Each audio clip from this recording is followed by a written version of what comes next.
지난 시간에 우리가 보았던 것처럼 이스라엘 백성들은 10명의 정탐꾼들의 말만 듣고 밤새도록 부르짖고 울고 통곡하며 모세와 아론을 원망했습니다. 하나님께서 세우신 모세가 아닌 다른 지도자를 세워서 애굽으로 가자라고 말했습니다. 결국 모세와 아론과 여호수아와 갈렙을 돌로 치려고 했죠. 하나님의 약속은 다 잊어버리고 하나님의 뜻과 하나님의 계획을 거역했던 것입니다. 하나님께서 크게 분노하셔서 그들에게 벌을 내리십니다. 하나님을 원망한 20세 이상의 백성들은 가나안 땅에 들어가지 못하도록 하신 것입니다. 물론 갈렙과 여호수아는 예외였는데 그들은 하나님의 뜻을 온전히 쫓았기 때문이었습니다. 그리고 가나안 땅을 정탐한 40일에 하루를 1년으로 계산을 해서 40년 동안 그들이 광야에서 방황하도록 하셨습니다. 그래서 40년 동안 광야에서 방황할 때 1세 이스라엘 백성들은 갈렙과 여호수아를 빼고는 다 죽게 됩니다. 오늘 본문인 민수기 20장은 그때부터 약 38년이 지난 후의 일입니다. 이미 20세 이상의 사람들은 다 죽었고 20세 이하의 백성들만 남아있을 때였습니다. 이미 그들도 장성했죠. 장소는 신광야의 가데스였는데 가나안 땅과는 아주 가까운 거리에 있었습니다. 자, 그런데 그것에 또 물이 없었습니다. 이스라엘 백성들은 역시 모세와 아론을 원망하게 되죠. 그러자 모세와 아론이 하나님께 엎드립니다. 그러자 하나님께서 모세에게 반석을 명하여 물을 내사 회중들과 짐승들을 마시게 하셨습니다. 그곳 이름을 무리바 물이라고 부르게 되었죠. 자, 그런데 이스라엘 백성들이 원망하면서 꼭 하는 레퍼토리가 있습니다. 4절과 5절에 나와 있습니다. 너희가 어찌하여 여호와의 회중을 이 광야로 인도하여 우리와 우리 짐승이 다 여기서 죽게 하느냐? 너희가 어찌하여 우리를 애굽에서 나오게 하여 이 나쁜 곳으로 인도하였느냐? 이곳에는 파종할 곳이 없고 무화과도 없고 포도도 없고 석류도 없고 마실 물도 없도다. 애굽에서 잘 살고 있는데 왜 이곳까지 나오게 했느냐라고 말합니다. 왜 이곳까지 인도해서 우리들을 죽이고 짐승들을 죽게 만드느냐라고 말합니다. 이곳에는 파종할 것도 없고 과일도 없고 마실 물도 없지 않느냐라고 불평하고 있는 것입니다. 또 광야를 나쁜 곳이다라고 표현하고 있죠. 하나님께서 인도하신 광야를 그렇게 표현하는 것입니다. 자, 이스라엘 백성들은 애굽에서 살 때가 좋았다라고 지금 말을 하고 있는 것입니다. 여러분, 그들이 말하는 것을 가만히 들어보면 아직도 그들의 마음은 애굽에 있다는 것을 알 수가 있어요. 무슨 일만 생기면 애굽을 떠올리며 애굽을 생각하고 있었다는 것입니다. 지금 가는 방향은 분명히 가나안인데 그들의 마음의 방향은 애굽에 있었다는 거예요. 여러분, 우리가 무엇을 마음에 담고 있으면 평소 때는 잘 나타나지 않지만 어떤 일이 생기면 그 마음에 있는 것이 나타나게 되죠. 왜요? 그것이 진심이기 때문입니다. 이스라엘 백성들이 그랬다는 거예요. 가나안으로 가고 있었지만 그들은 늘 애굽을 그리워하고 있었다는 것이죠. 한마디로 말하면 이스라엘 백성들은 과거를 잊지 못하는 백성들이었다는 것입니다. 과거에 연연해하고 있었다는 것입니다. 특히 뭔가 부족하거나 뭔가 힘든 일이 생기면 애굽을 생각하는 겁니다. 과거를 그리워하는 것이죠. 전에 1세대 이스라엘 백성들이 만나를 먹으면서 이렇게 불평을 했습니다. 우리가 애굽에 있을 때에는 값없이 생선과 오이와 참외와 부추와 파와 마늘들을 먹은 것이 생각나거늘 전에 애굽에 살 때는 과거에는 맛있는 과일들, 맛있는 야채들을 먹었다라고 말하고 있는 것입니다. 애굽이 그립다는 것이죠. 1세대나 2세대나 똑같다는 것입니다. 애굽을 잊지 못하는 것입니다. 그래서 지도자를 세워서 애굽으로 돌아가자라고 말을 했던 거죠. 왜요? 마음이 애굽에 있었기 때문이었습니다. 틈만 나면 과거로 돌아가겠다는 거예요. 가끔 어떤 분들을 보면 과거에 젖어서 사는 분들이 있습니다. 늘 과거 얘기만 하죠. 미국으로 이민 온 한국 분들 중에도 그런 분들이 있어요. 힘들면 한국을 생각합니다. 한국이 좋았는데 라고 말씀하시죠. 돌아갈 상황은 되지 않으니까 돌아갈 수는 없고, 미국에서의 삶이 힘들고 또는 마음에 안 들면 불평을 하는 것입니다. 그래서 하는 말이, 과거에는 내가 잘 살았는데, 과거에는 내가 한국에서 좋은 위치에 있었는데, 잘 나갔는데, 과거에는 좋은 대학을 다녔는데, 이렇게 말씀하시는 것이죠. 과거를 생각하고 과거에 묶여있는 분들이 많다는 거예요. 여러분, 미국에서 정착을 잘하는 분들은 어떤 분들인지 아십니까? 여기가 내가 살 곳이다 라고 생각하고 이곳에서 최선을 다하는 분들입니다. 그런 분들은 이민생활 속에서도 아주 건실하게 남부럽지 않게 성공해서 살고 있는 것을 보게 됩니다. 그러나 늘 한국만을 그리워하고 돌아갈 생각을 하는 분들은 자리 잡기가 힘들어요.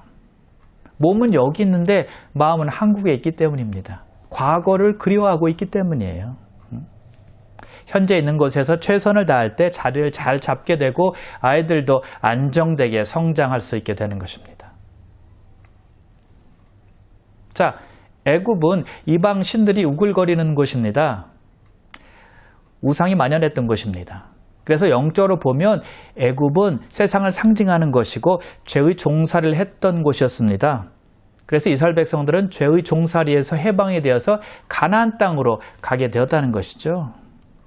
그런데 자꾸 뒤를 돌아다 보는 것입니다. 자꾸 애굽을 보는 겁니다. 과거에 연연해하고 있고 과거를 그리워하고 있다는 것입니다. 예수 믿는 분들 중에도 그런 분들이 있어요. 과거의 것을 그리워하며 삽니다. 과거에 즐겼던 것, 과거에 사랑했던 것을 기억하며 흐뭇해합니다. 그러다가 진짜로 과거로 돌아가는 분들도 있어요. 어떤 분들은 조금만 힘들면 세상에 손을 빌립니다. 세상에 도움을 요청하는 것입니다. 세상을 의지하는 것이죠. 하나님 방법이 아니라 세상의 방법으로 살려고 합니다. 세상의 벗이 되고자 하는 것이죠. 옛 성품으로 돌아가고 과거의 습관으로 돌아가는 것입니다. 세상 즐거움으로 돌아가는 것입니다. 왜요? 세상을 사랑하기 때문입니다. 롯과 그의 가족이 하나님께서 소돔성을 심판하실 때 그곳에서 가까스로 빠져나오게 되었습니다. 하나님의 은혜와 하나님의 긍휼하심이 없었으면 롯과 그의 가족은 소돔성에서 살아나올 수 없었을 것입니다. 정말 하나님의 은혜였습니다. 그런데 그렇게 빠져나온 가족들 중에 롯의 아내가 뒤를 돌아다 보게 되었습니다. 결국 소금 기둥이 되고 말았습니다. 분명히 천사가 뒤를 돌아보지 말라라고 경고했거든요. 근데 롯의 아내는 그 말을 듣지 않고 뒤를 돌아다 보았고 결국에는 소금 기둥이 되었다는 것입니다. 자, 롯의 아내가 왜 뒤를 돌아다 보았을까요? 과거가 그리웠기 때문이었습니다. 자기가 즐겼던 쾌락이 있던 그 도시가 잿더미가 되는데 너무너무 안타까운 거예요. 그래서 뒤를 돌아볼 수밖에 없었다는 것입니다. 그의 마음이 과거에 있었다는 것입니다. 그의 마음이 세상 낙에 있었다는 것입니다. 세상을 사랑했기 때문이었다는 것입니다. 성경은 세상을 사랑하는 것에 대해서 이렇게 말씀하고 있는데요. 요한일서 2장 15절입니다. 이 세상이나 세상에 있는 것들을 사랑하지 말라. 누구든지 세상을 사랑하면 아버지의 사랑이 그 안에 있지 아니하니라. 하나님 아버지의 사랑이 없기 때문에 세상을 사랑하는 것이다 라고 말씀하고 있습니다. 세상을 사랑하는 이유는 다른 이유가 아니라는 것입니다. 핑계댈 필요도 없고 변명될 필요도 없다는 것입니다. 하나님을 사랑하지 않아서 그렇다는 것입니다.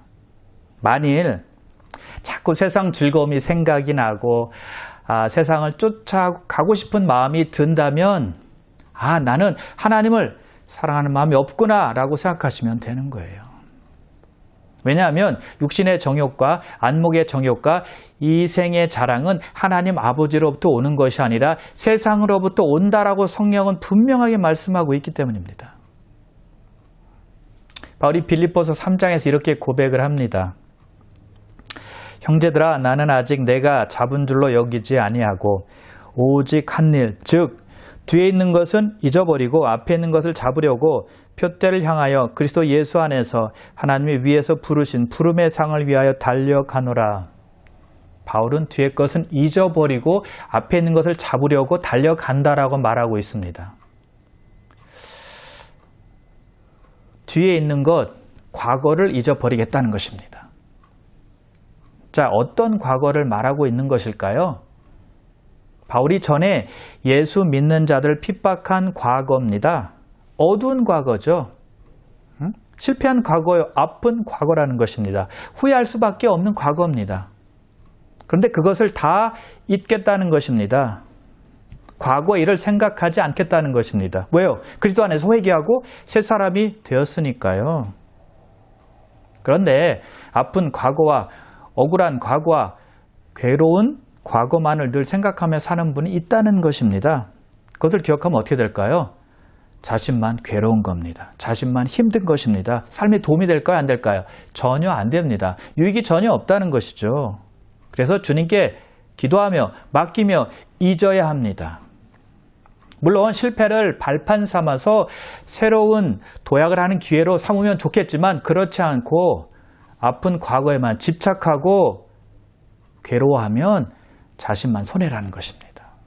마이너스가 되는 것입니다. 도움이 하나도 안 됩니다. 유익이 하나도 없다는 것이죠. 또 바울이 잊어버리기를 원하는 과거는 무엇이었을까요? 자기가 성취한 과거입니다. 사명을 잘 감당한 과거였습니다. 자랑할 만한 과거, 그리고 뽐낼 만한 과거였다는 것이죠. 그런 훌륭한 과거도 다 잊어버리겠다라고 말하고 있는 것입니다. 연연해하지 않겠다는 것이죠. 만일 잘한 과거만을 생각하면 자만해지고 또 교만에 빠질 수 있습니다. 그러면 발전하거나 성장할 수 없어요. 다 잊어버리고 초심을 가지고 처음부터 다시 시작할 때 그때 성장할 수 있는 것입니다. 발전할 수 있는 거예요. 만일 바울이 과거에 자기가 성취한 일에만 집중했다면 훌륭한 사도가 절대 되지 못했을 것입니다. 그냥 제자리에 머물러 있었을 것입니다. 자기가 한 일을 스스로 좋게 여기고 대단하게 여기고 뽐내며 자화자찬을 하는 거만한 사람으로 전락할 수 있었다는 것이죠. 과거로만 만족하는 사람이 될 수 있었다는 것입니다. 그러나 바울은 과거의 일은 다 잊어버리고 앞에 있는 것을 잡으려고 달려가노라라고 고백을 하고 있는 것입니다. 잘한 것도 다 잊고 잘 못한 것도 다 잊어버리고 앞을 향해서 달려가는 것입니다. 표대를 향해서 그리스도 안에서 하나님께서 위에서 부르신 부름의 상을 위해서 달려가노라라고 고백하고 있는 것이죠. 여러분, 과거에 집착하는 사람은 발전이 없습니다. 신앙 성장에 도움이 안 돼요. 과거에는 예배를 잘 드렸습니다. 성경 공부도 많이 참석했습니다. 또 봉사도 많이 했습니다. 착한 일도 많이 했습니다. 이렇게 말씀하시는 분이 있습니다. 근데 현재 그렇게 하고 있느냐는 것이죠. 근데 바울은 과거의 일은 다 잊고 현재 일에 충실했다는 것입니다. 그리고 앞에 있는 것을 붙잡으려고 달려갔다는 것입니다. 바울은 목표가 뚜렷했다는 거예요.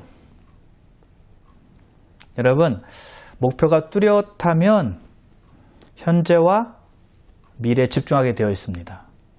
과거는 다 잊고 현재와 미래에 집중하게 되어 있다는 것입니다. 그런데 이스라엘 백성들 보세요. 목표가 뚜렷하지 않으니 과거에 집착하고 있잖아요. 과거에만 매달리고 있잖아요. 그들의 목표는 흐릿했습니다. 그러니 조금만 힘들면 불평하고 원망한 것 아니겠습니까? 그래서 심심하면 애굽으로 돌아가자라고 말하는 것이죠. 마음은 애굽에 있었다는 것입니다. 하나님께서 약속하신 땅을 바라보고 소망을 거기에 두고 나아가야만 했지만 마음은 콩밭에 있었다는 겁니다. 가나안 땅에 가는 하나님의 일에 집중하지 못하고 자꾸 딴 생각을 했던 것입니다. 그들이 살았던 과거 애굽만 바라본 것입니다. 애굽에는 무엇이 있었고 무엇이 좋았는데 맨날 그 생각만 하는 것입니다. 과거에 묻혀서 사는 인생이죠.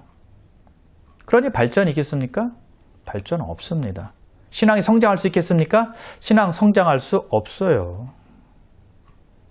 그래서 심심하면 애굽에서 왜 우리를 나오게 했느냐? 왜 이 광야에서 우리를 죽게 하느냐라고 불평, 불만, 토로했죠. 애굽으로 자꾸 돌아가고자 했다는 것입니다. 자기들이 어디로 가는지 왜 가는지, 어디를 향해서 가는지 확고한 의지도 없었고 뜻도 없었다는 것입니다. 약속의 땅을 기필코 가야 된다는 목표와 목적이 분명했다면 어려운 일을 만났을 때 분명히 참았을 것입니다. 견디고 승리했을 것입니다. 학생이 어느 대학에 가겠다라는 목표를 세웠다면 어떻게 하면 될까요? 거기에 대한 구체적인 계획을 세우고 또 방해되는 것들은 다 차단하고 공부에 매진해야만 할 것입니다. 그리고 중간에 힘들고 어려운 일이 생길 때 인내해야만 합니다. 참고 견뎌야만 한다는 것입니다. 왜요? 목표가 있으니까요. 목표를 달성하기 전까지는 버티고 견디고 참아야 하는 것입니다. 목표가 있을 때 가능하다는 거예요. 그래서 사람이 확실한 목표와 꿈이 있으면 어려움이 와도 참고 견디지만 목표가 흐릿하면 현실과 금방 타협하게 되는 것입니다. 의지력이 약해지고 결국에는 실패하게 되는 것이죠. 이스라엘 백성들도 하나님께서 주신 목표를 마음속에 품고 간직했더라면 애굽으로 돌아가자라는 말은 하지 않았을 것입니다. 맨날 죽겠네 라는 말을 하지 않았을 거예요. 아무리 광야 생활이 불편해도 견뎌냈을 것입니다. 어려운 일을 당해도 참았을 것입니다. 왜요? 목표가 있으니까요. 꿈이 있으니까요. 소망이 있으니까요. 그러나 그들은 하나님께서 주신 놀라운 꿈을 가지고 살지 못한 거예요. 눈에 보이는 현실만 보고 불평하고 원망하는 삶으로 일관했던 것이죠. 그래서 우리는 바울의 신앙을 본받아야만 합니다. 여러분, 그의 목표가 무엇이었습니까? 뒤에 있는 것은 잊어버리고 앞을 향해서, 표대를 향해서 예수 그리스도 안에서 하나님께서 위에서 부르신 부름의 상을 위하여 달려가노라. 여러분들도 영적인 목표를 정하셔서 하나님께서 준비하신 상을 바라보며 나아가시길 바랍니다. 우리는 영적 경주자로 살아야만 한다는 것입니다. 여러분, 경주하는 사람이 자꾸 뒤를 돌아보며 달리게 되면 어떻게 될까요? 균형을 잡지 못하게 될 겁니다. 제대로 뛰지 못하게 될 겁니다. 잘못하면 넘어질 수도 있어요. 결국 승리할 수 없다는 것이죠.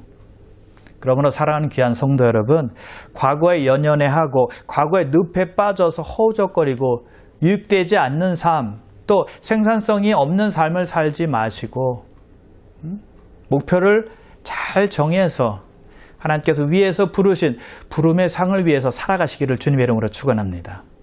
기도하겠습니다. 아버지 하나님, 오늘도 말씀을 통해서 우리에게 귀한 교훈을 주심을 감사합니다. 이스라엘 백성들은 과거에 연연했습니다. 애굽에 늘 돌아가고 싶어 했습니다. 애굽에 있었던 것, 애굽에서 있을 때 좋았던 것, 맛있었던 것, 그것만 늘 기억하고 살았습니다. 그들의 몸은 가나안으로 향해 있었지만 그들의 마음은 애굽에 있었습니다. 아버지 하나님, 우리도 그런 신앙생활을 하지 않는지 늘 생각하게 하여 주시옵소서. 마음은 하나님께, 마음은 세상에 있으면서 몸만 예배드리고 몸만 신앙생활 하는 척 하지는 않는지 곰곰이 생각하기를 원합니다. 우리의 몸과 마음이 하나님을 향해서 영적인 가나안 땅을 향해서 달려가는 우리 모두가 되게 하여 주시옵소서. 정확한 목표를 세우고 표대를 향해서 바울처럼 하나님께서 부르신 부름의 상을 위해서 달려가는 귀한 성도님들 다 되어서 하늘의 상급 쌓고 또 소망을 주님께 두며 살아가는 귀한 성도님들 다 될 수 있도록 역사하시고 축복하여 주시옵소서. 감사드리오며 예수님의 이름으로 기도드리옵나이다. 아멘.